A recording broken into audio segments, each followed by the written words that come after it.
Bonjour à tous, j'espère que vous allez très bien. Voici la dernière vidéo sur les statistiques en seconde. Nous avons vu la moyenne, notamment avec la linéarité de cette moyenne. Puis nous avons révisé les médianes et les étendues. Nous avons ensuite appris à déterminer un écart type.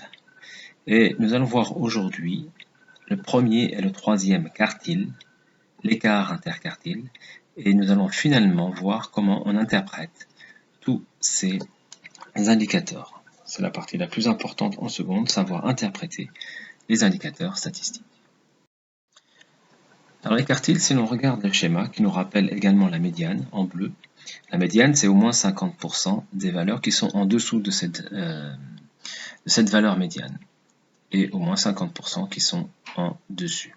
Donc on dit au moins à chaque fois, puisque c'est en fonction des arrondis. Hein. On peut avoir 50%, 50,1%, mais c'est celle qui partage en deux. En fonction des arrondis, parfois on a un tout petit peu plus de 50%, mais on n'aura jamais moins.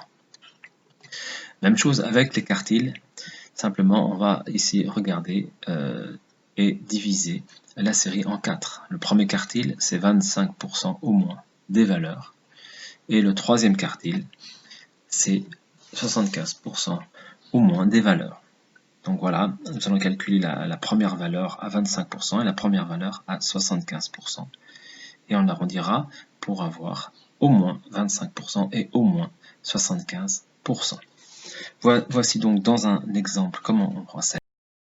Donc un petit rappel sur la médiane avec un calcul de médiane et de quartile. Et une phrase pour interpréter. La calculatrice graphique qui nous donne tous ces indicateurs, on doit faire la ligne des effectifs cumulés croissants, c'est-à-dire ajouter chacun des effectifs au précédent. Donc ici, 204 doit être ajouté à 130, et ainsi de suite, on ajoute tous les effectifs jusqu'à l'effectif total. Cela nous permet de voir avec exactitude le rang de chacune des valeurs. On voit par exemple que la valeur 17 commence au rang 606, c'est la 606e valeur, 17, et elle s'arrête à 921, puisque la 922e valeur, c'est 18.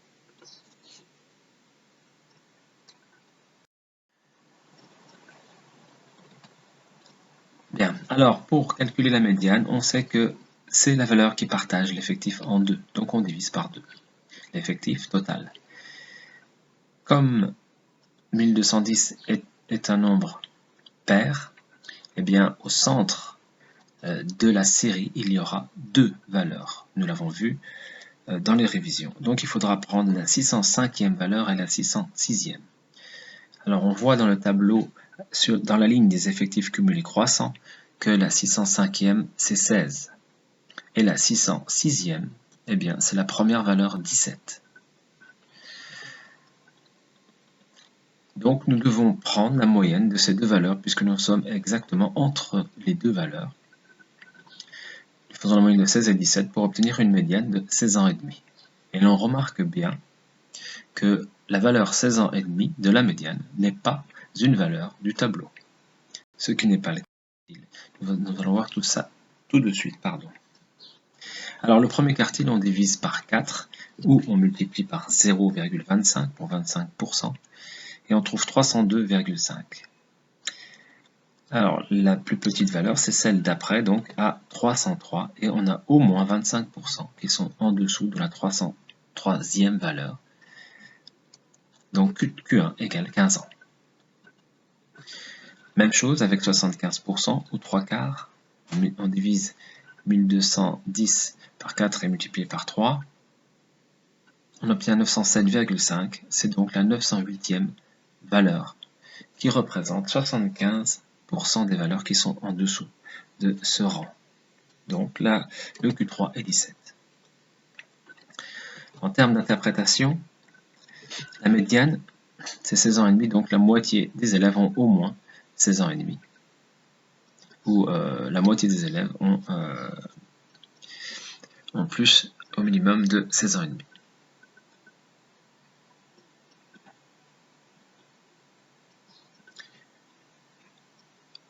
au niveau du quartile, pardon, donc il y a au moins un quart des élèves qui a 15 ans. Donc 25% des élèves ont 15 ans et 75% des élèves ont 17 ans au minimum.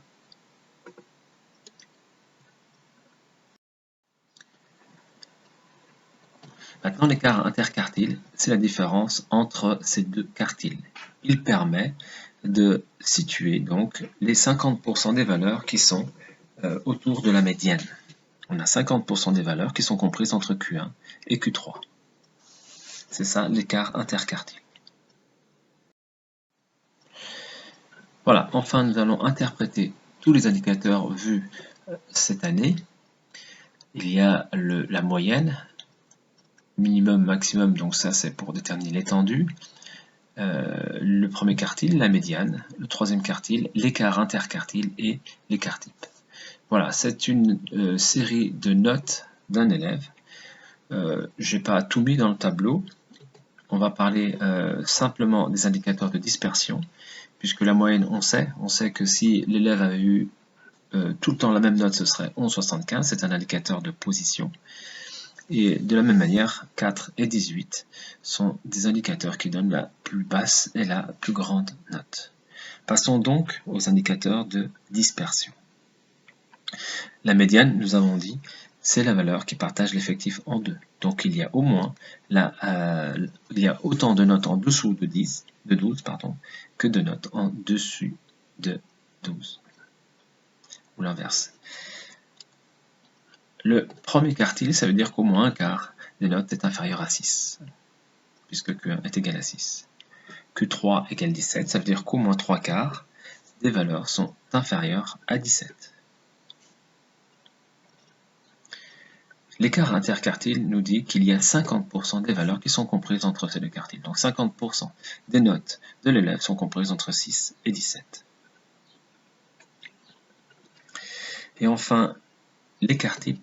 Donc l'écart type nous montre ici que les notes sont dispersées autour de la moyenne. Elles ne sont pas concentrées puisque un écart type de 5,3 points est suffisamment grand pour dire que c'est un nombre qui représente donc une grosse dispersion des notes autour de la moyenne. Merci, au revoir.